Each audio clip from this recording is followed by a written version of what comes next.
بسم اللہ الرحمن الرحیم۔ السلام علیکم ورحمۃ اللہ۔ حضرت عقبہ بن عامر رضی اللہ تعالی عنہ، وہ دیکھو رسول مقدس صلی اللہ علیہ وآلہ وسلم انتظار کے بعد یثرب کے ٹیلوں پر سے نمودار ہو رہے ہیں۔ ذرا ادھر دیکھو باشندگان مدینہ، راستوں، سڑکوں، گھروں کی چھتوں پر نبی رحمت صلی اللہ علیہ وآلہ وسلم اور آپ کے ہمسفر صدیق اکبر رضی اللہ تعالی عنہ کے دیدار کا شوق دل میں بسائے ہوئے لا الہ الا اللہ کا ورد کر رہے ہیں، اور نعرہ تکبیر سے فضائے مدینہ گونج رہی ہے۔ مدینہ طیبہ کی چھوٹی چھوٹی بچیاں اپنے ہاتھوں میں دف پکڑے وفور شوق سے یہ ترانہ گا رہی ہیں: طلع البدر علینا من ثنیات الوداع وجب الشکر علینا ما طال اللہ دا۔ ہم پر 14ویں کا چاند ثنیات الوداع کی طرف سے طلوع ہوا، ہم پہ شکر واجب ہے کہ بلانے والے نے ہمیں اللہ کی طرف بلایا۔ اللہ اللہ، کیا عجیب منظر ہے! رسول اقدس صلی اللہ علیہ وآلہ وسلم کی سواری لوگوں کے درمیان سے کس باوقار انداز سے گزر رہی ہے۔ مشتاق نگاہیں خوشی کے آنسو بہا رہی ہیں، دلوں میں شوق دیدار انگڑائیاں لے رہا ہے، لبوں پہ دل آویز مسکراہٹیں پھیلی ہوئی ہیں۔ لیکن حضرت عقبہ بن عامر رضی اللہ تعالی عنہ رسول اقدس صلی اللہ علیہ وآلہ وسلم کے استقبال کی سعادت حاصل نہ کر سکے، کیونکہ یہ آپ صلی اللہ علیہ وآلہ وسلم کی آمد سے پہلے بکریاں چرانے جنگل کی طرف روانہ ہو چکے تھے، اس لیے کہ مدینہ منورہ میں بکریاں چرانے کے لیے کوئی انتظام نہ تھا۔ خطرہ تھا کہیں بکریاں بھوک کی وجہ سے ہلاک نہ ہو جائیں۔ اس دنیائے فانی میں یہی بکریاں ان کی کل کائنات تھیں۔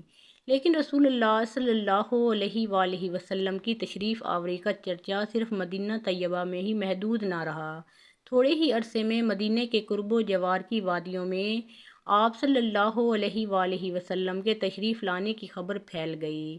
یہ خوش کن خبر حضرت عقبہ بن عامر رضی اللہ تعالی عنہ رسول اللہ صلی اللہ علیہ وآلہ وسلم کے ساتھ اپنی ملاقات کا منظر بیان کرتے ہوئے فرماتے ہیں: جب رسول اقدس صلی اللہ علیہ وآلہ وسلم مدینہ منورہ تشریف لائے، میں اس وقت دور دراز جنگل میں اپنی بکریاں چرا رہا تھا۔ جب مجھے آپ صلی اللہ علیہ وآلہ وسلم کے تشریف لانے کی خبر ملی تو میں اسی وقت مدینہ کی جانب چل پڑا۔ جب آپ صلی اللہ علیہ وآلہ وسلم کی خدمت میں حاضر ہوا تو عرض کی: یا رسول اللہ، کیا آپ مجھ سے بیعت لیں گے؟ آپ صلی اللہ علیہ وآلہ وسلم نے پوچھا: تم کون ہو؟ میں نے عرض کی: عقبہ بن عامر۔ آپ صلی اللہ علیہ وآلہ وسلم نے فرمایا: کون سی بیعت کرو گے، بیعت عرابی یا بیعت ہجرت؟ میں نے کہا: بیعت ہجرت کروں گا۔ رسول اقدس صلی اللہ علیہ وآلہ وسلم نے مجھ سے اسی طرح بیعت لی جس طرح دیگر مہاجرین سے۔ بیعت کے بعد ایک رات میں نے وہاں قیام کیا اور پھر بکریوں کی دیکھ بھال کے لیے جنگل کی طرف روانہ ہو گیا۔ ہم 12 ایسے اشخاص تھے جو نئے نئے دائرہ اسلام میں داخل ہوئے تھے، اور ہم مدینہ طیبہ سے دور جنگلات میں اپنی بکریاں چرایا کرتے تھے۔ ایک دن بیٹھ کر ہم نے مشورہ کیا کہ ہمیں رسول اقدس صلی اللہ علیہ وآلہ وسلم کی خدمت میں حاضری دینی چاہیے۔ اگر ہم نے ایسے نہ کیا تو یہ ہمارے حق میں بہتر نہ ہوگا۔ ہم دینی تعلیم سے محروم رہ جائیں گے اور نہ ہی اس وحی الہی سے فیض یاب ہو سکیں گے جو آپ صلی اللہ علیہ وآلہ وسلم پر نازل ہو رہی ہے۔ ایسا کریں کہ ہم میں سے ہر روز ایک ساتھی مدینہ طیبہ جائے، اس کی بکریوں کی ذمہ داری ہم سب پر ہوگی، اور جو کچھ وہ رسول اقدس صلی اللہ علیہ وآلہ وسلم سے دینی مسائل سنے وہ ہمیں آ کر بتائے۔ حضرت عقبہ بن عامر رضی اللہ تعالی عنہ کہتے ہیں کہ میں نے اپنے ساتھیوں سے کہا: تم یکے بعد دیگرے مدینے جاؤ اور جانے والا اپنی بکریاں میرے سپرد کرتا جائے، میں انہیں چرانے اور دیکھ بھال کی ذمہ داری بخوشی قبول کرتا ہوں۔ میری اس وقت دلی کیفیت یہ تھی کہ مجھے اپنی بکریوں سے بہت پیار تھا، میرا دل نہیں چاہتا تھا کہ اپنی بکریاں کسی کے سپرد کروں۔ میرے ساتھی یکے بعد دیگرے رسول اقدس صلی اللہ علیہ وآلہ وسلم کی خدمت میں حاضری دینے کے لیے جانے لگے، اور مدینے جانے والا اپنی بکریاں میرے سپرد کر جاتا۔ جب وہ واپس آتا تو جو کچھ بھی انہوں نے سنا ہوتا وہ مجھے سنا دیتے۔ میں وہ دینی احکام پورے غور سے سنتا اور انہیں اپنے دل میں بٹھا لیتا۔ کچھ عرصے کے بعد میرے دل میں خیال آیا کہ بڑے افسوس کی بات ہے، کیا میں ان بکریوں کی وجہ سے ٹکا ہوا ہوں؟ کیا میں اس دنیاوی مال و متاع کو رسول اقدس صلی اللہ علیہ وآلہ وسلم پر ترجیح دے رہا ہوں۔ بھلا یہ بکریاں براہ راست حصول علم کی راہ میں رکاوٹ بنی رہیں گی؟ یہ سوچ کر میں نے اپنی بکریاں وہیں چھوڑیں اور مدینہ طیبہ کی طرف چل دیا تاکہ مسجد نبوی میں قیام کروں اور براہ راست رسول اللہ صلی اللہ علیہ وآلہ وسلم سے دینی علم حاصل کروں۔ حضرت عقبہ بن عامر رضی اللہ تعالی عنہ نے اپنی بکریوں کو خیر باد کہہ کر جوار رسول میں اپنی بقیہ زندگی گزارنے کا عزم کیا تھا، تو ان کے وہم و گمان میں بھی نہ تھا کہ آگے چل کر صحابہ کرام رضی اللہ تعالی عنہم میں یہ بہت بڑے عالم فاضل اور قاری فاتح اور ایک کامیاب گورنر کی حیثیت سے مشہور ہوں گے۔ جب وہ اپنی بکریوں کو چھوڑ کر اللہ تعالیٰ اور اس کے رسول صلی اللہ علیہ وآلہ وسلم کی طرف ہو کر چل دیے تھے، تو ان کے دل میں یہ خیال تک نہ گزرا تھا کہ وہ اس اسلامی لشکر کے سپہ سالار ہوں گے۔ ایسے امام الدنیا عروس البلاد یعنی دمشق کو فتح کرنے کا عظیم شرف حاصل ہوگا، اور وہ دمشق کے مشہور دروازے باب پوما کے نزدیک سرسبز و شاداب باغات میں بنے ہوئے ایک عالی شان گھر میں سکونت پذیر ہوں گے۔ یہ بات ان کے تصور میں بھی نہ تھی کہ آگے چل کر ان کا شمار ان قائدین میں ہوگا جنہیں سرسبز شاداب مصر کو فتح کرنے کی سعادت نصیب ہوگی، اور بالآخر بحیثیت شاہ مصر جبل مقطم کی چوٹی پر ایک خوبصورت بنگلے میں رہائش پذیر ہوں گے۔ ان سب راز ہائے دروں کا علم اللہ تعالیٰ کے سوا کسی کو نہ تھا۔ حضرت عقبہ بن عامر رضی اللہ تعالی عنہ رسول اللہ صلی اللہ علیہ وآلہ وسلم کے ساتھ سائے کی طرح وابستہ رہے۔ حضور اکرم صلی اللہ علیہ وآلہ وسلم جب بھی سفر پر روانہ ہوتے تو یہ آپ کے گھوڑے کی لگام تھام لیتے۔ کئی دفعہ رسول اقدس صلی اللہ علیہ وآلہ وسلم نے انہیں گھوڑے پر اپنے پیچھے بٹھایا، یہاں تک کہ یہ رسول اقدس صلی اللہ علیہ وآلہ وسلم کے باڈی گارڈ کی حیثیت سے معروف ہوئے۔ دوران سفر بسا اوقات نبی اکرم صلی اللہ علیہ وآلہ وسلم اچانک سواری سے نیچے اترتے اور انہیں سوار ہونے کا حکم دیتے اور خود پیدل چلنے لگتے۔ حضرت عقبہ بن عامر رضی اللہ تعالی عنہ بیان کرتے ہیں، ایک روز میں رسول اقدس صلی اللہ علیہ وآلہ وسلم کے گھوڑے کی لگام تھامے ایک ایسے راستے سے گزر رہا تھا جس کی دونوں جانب گھنے درخت تھے۔ آپ صلی اللہ علیہ وآلہ وسلم نے فرمایا، عقبہ تم سوار نہیں ہوگے؟ میرے دل میں آیا کہ نفی میں جواب دوں، لیکن فوراً یہ خیال آیا کہ کہیں آپ کی نافرمانی نہ ہو جائے۔ میں نے اس بات میں سر ہلایا۔ یہ سن کر رسول اللہ صلی اللہ علیہ وآلہ وسلم گھوڑے سے نیچے اتر آئے اور مجھے سوار ہونے کا حکم دیا۔ میں تعمیل ارشاد کرتے ہوئے گھوڑے پر سوار ہو گیا۔ آپ صلی اللہ علیہ وآلہ وسلم پیدل چلنے لگے۔ میں یہ منظر برداشت نہ کر سکا اور گھوڑے سے نیچے اتر آیا اور عرض کی، یا رسول اللہ صلی اللہ علیہ وآلہ وسلم آپ ہی سوار ہوں، میں یہ برداشت نہیں کر سکتا کہ میں سوار ہوں اور آپ پیدل چل رہے ہوں۔ اس کے بعد آپ صلی اللہ علیہ وآلہ وسلم سوار ہو گئے۔ پھر آپ صلی اللہ علیہ وآلہ وسلم نے ارشاد فرمایا، کیا میں تمہیں ایسی دو صورتیں نہ سکھاؤں جن کی کوئی مثال نہیں ملتی؟ میں نے عرض کی، ضرور یا رسول اللہ صلی اللہ علیہ وآلہ وسلم۔ تو آپ نے مجھے قل اعوذ برب الفلق اور قل اعوذ برب الناس پڑھ کر سنائیں۔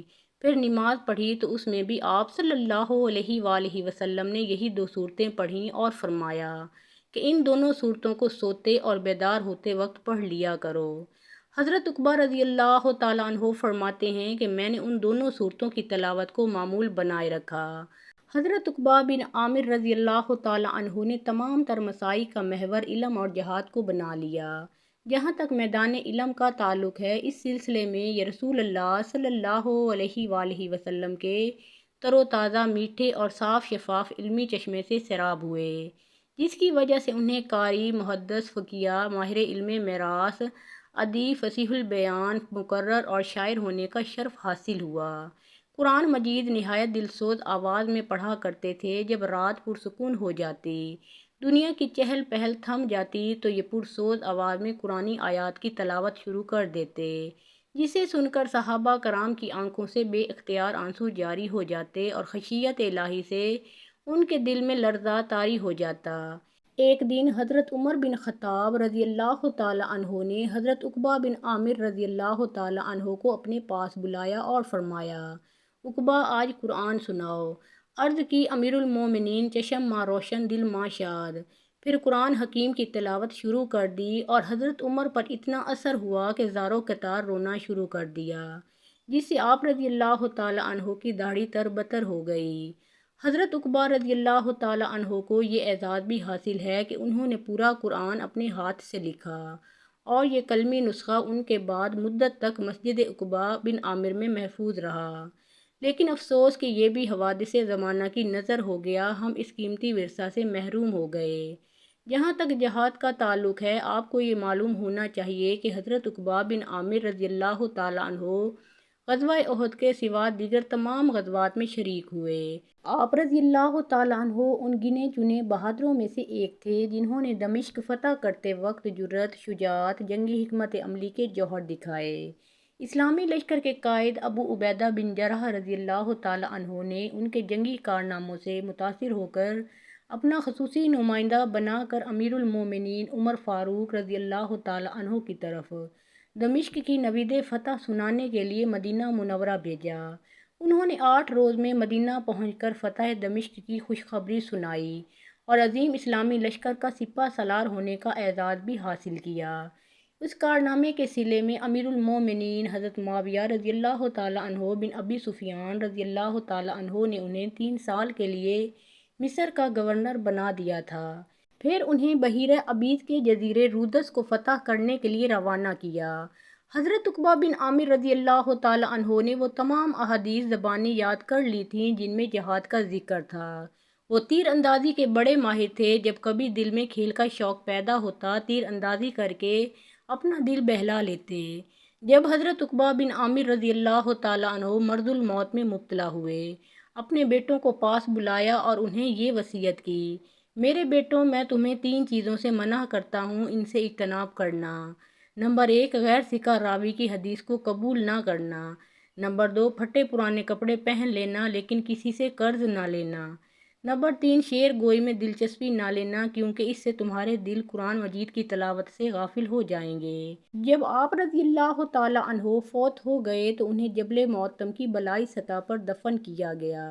ان کا چھوڑا ہوا مال دیکھا گیا تو اس میں تقریباً 70 کمان تھے اور ساتھ یہ وصیت نامہ لکھا ہوا ملا: یہ تیر اللہ کی راہ میں وقف کر دیے جائیں۔ اللہ سبحانہ و تعالیٰ اس بلند پایہ عالم، فاضل، قاری، محدث، مرد مجاہد اور غازی حضرت عقبہ بن عامر رضی اللہ تعالیٰ عنہ کے چہرے کو روز قیامت تر و تازہ کرے۔ آمین ثم آمین۔ محترم ناظرین کرام، عربوں کے متعلق یہ بات تو آپ سب ہی جانتے ہیں کہ قبل اسلام زمانہ جاہلیت میں عرب بتوں کو اپنا خدا مانتے تھے اور ان کو پوجتے تھے۔ اس وقت ان کے 3 بڑے بت تھے جن کو وہ دیوتاؤں کا سردار مانتے تھے، جن کے نام لات، منات اور عزا تھے۔ ان تینوں میں سے آج ہم آپ کو عزا نامی دیوی کے متعلق بتائیں گے۔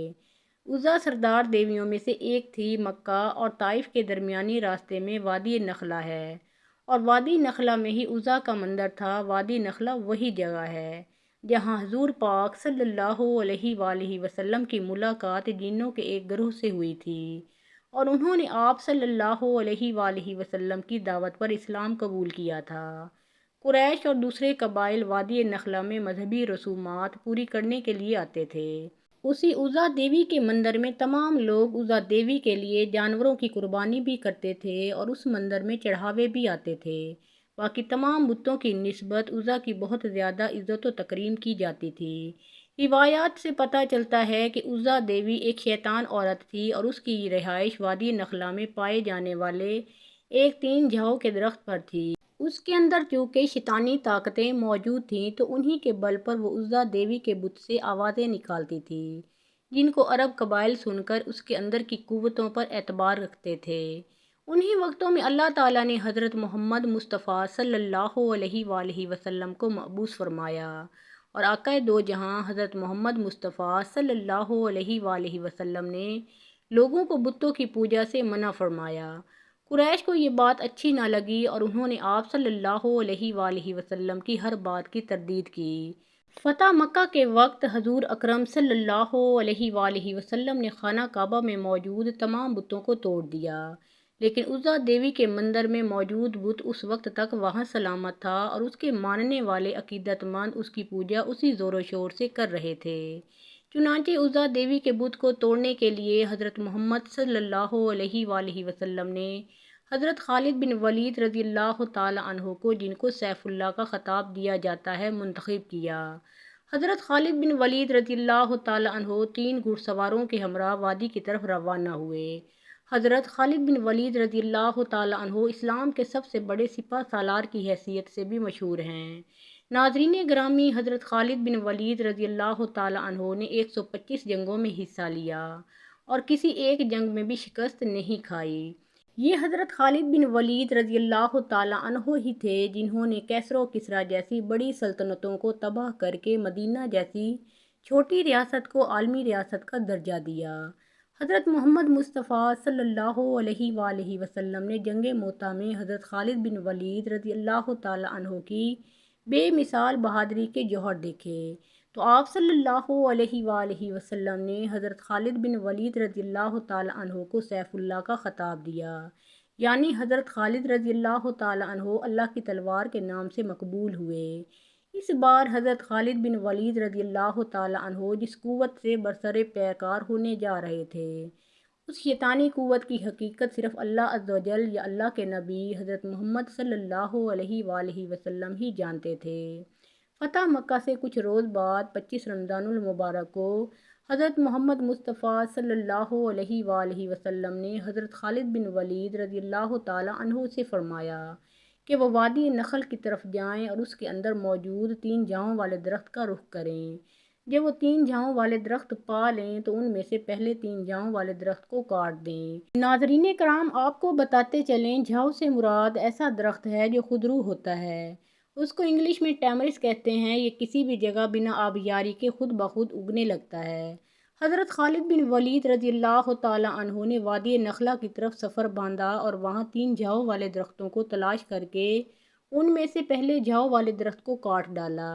جب حضرت خالد بن ولید رضی اللہ تعالی عنہ اس عمل کو انجام دینے کے بعد واپس آقا دو جہاں صلی اللہ علیہ وآلہ وسلم کی خدمت میں تشریف لائے تو آپ صلی اللہ علیہ وآلہ وسلم نے فرمایا کہ جب تو نے اس درخت کو کاٹا تو کیا تمہیں کچھ دکھائی دیا تھا یا کوئی ایسی بات ہوئی تھی جو تمہیں غیر معمولی محسوس ہوئی؟ اس کے جواب میں حضرت خالد بن ولید رضی اللہ تعالی عنہ نے عرض کیا کہ نہیں یا رسول اللہ صلی اللہ علیہ وآلہ وسلم، مجھے وہاں کچھ بھی عجیب یا غیر معمولی محسوس نہیں ہوا۔ اس پر حضرت محمد صلی اللہ علیہ وآلہ وسلم نے فرمایا کہ تم واپس جاؤ اور وادی نخلہ کے 3 جاؤں والے درخت میں سے دوسرا درخت کاٹ ڈالو۔ حضرت خالد بن ولید رضی اللہ تعالی عنہ نے حضور اکرم صلی اللہ علیہ وآلہ وسلم کے حکم کی تعمیل کرتے ہوئے وادی نخلہ کے 3 جاؤں والے دوسرے درخت کو بھی کاٹ دیا۔ واپس جب خدمت اقدس صلی اللہ علیہ وآلہ وسلم میں پہنچے تو آقا دو جہاں صلی اللہ علیہ وآلہ وسلم نے پھر سے وہی سوال دہرایا کہ اے خالد، کیا دوسرے درخت کو کاٹنے پر تجھے کوئی آواز آئی یا تم نے کچھ غیر معمولی دیکھا؟ اس بار بھی حضرت خالد بن ولید رضی اللہ تعالی عنہ نے نفی میں ہی جواب دیا۔ آقا دو جہاں صلی اللہ علیہ وآلہ وسلم نے فرمایا کہ واپس جاؤ اور تیسرے 3 جاؤ والے درخت کو بھی کاٹ ڈالو۔ حضرت خالد بن ولید رضی اللہ تعالی عنہ جب اس مرتبہ حکم کی تعمیل کے لیے وادی نخلہ میں آئے تو دیکھا کہ ایک بدصورت شکل شیطان عورت وہاں کھڑی ہے جس نے خوفناک حالت میں اپنے بال پھیلا رکھے ہیں اور انتہائی غصے کی حالت میں اپنے دانت پیس رہی ہے، اور اس عورت کے پیچھے ہی عزا دیوی کے مندر کا محافظ بھی چلا آ رہا ہے۔ اس کا نام دبیہ بن سلمہ تھا۔ جب دبیہ نے حضرت خالد بن ولید رضی اللہ تعالی عنہ کو دیکھا تو اس بدصورت شکل شیطان عورت سے یوں مخاطب ہوا کہ اے عزا، خالد پر زور سے حملہ کر اور خبردار پیچھے نہ ہٹنا، اپنی اوڑھنی اتار ڈال، کیونکہ آج اگر تم نے خالد پر حملہ کر کے اس کو قتل نہ کیا تو یہ تمہیں شدید ذلت سے دوچار کر دے گا۔ حضرت خالد بن ولید رضی اللہ تعالی عنہ نے جب یہ سنا تو عزا سے اس طرح سے مخاطب ہوئے کہ اے عزا، میں تجھے پاک اور مقدس نہیں مانتا اور میں دیکھ رہا ہوں کہ اللہ نے تجھے ذلیل و رسوا کر دیا ہے۔ یہ کہہ کر حضرت خالد بن ولید رضی اللہ تعالی عنہ نے عزا پر حملہ کر دیا اور اپنی تلوار سے اس کے سر پر وار کیا۔ حضرت خالد بن ولید رضی اللہ تعالیٰ عنہ نے وار کے بعد جب دیکھا تو وہ شیطان عورت عزا جل کر راکھ بن چکی تھی۔ حضرت خالد بن ولید رضی اللہ تعالیٰ عنہ نے اس کی رہائش والے 3 جھاؤ کے درخت کو بھی کاٹ ڈالا اور دیوی کے مندر کے محافظ دبیا ابن سلمہ کو بھی قتل کر دیا اور اس برائی کو ہمیشہ ہمیشہ کے لیے جڑ سے اکھاڑ پھینکا۔ اس کے بعد جب حضرت خالد بن ولید رضی اللہ تعالیٰ عنہ آقا دو جہاں صلی اللہ علیہ وآلہ وسلم کی خدمت میں حاضر ہوئے اور یہ سارا واقعہ آپ صلی اللہ علیہ وآلہ وسلم کے سامنے بیان کیا، تو آپ صلی اللہ علیہ وآلہ وسلم نے اس واقعہ کو سننے کے بعد فرمایا کہ اے خالد، یہ عزا ہے، اب آئندہ عربوں میں عزا نہ ہوگی اور نہ ہی عزا کی عبادت کی جائے گی۔ محترم ناظرین، اگر ویڈیو پسند آئی ہو تو لائک اور شیئر ضرور کیجیے اور پیارے آقا محمد مصطفیٰ صلی اللہ علیہ وآلہ وسلم کا پیارا نام ایک بار کامنٹ سیکشن میں ضرور لکھیے۔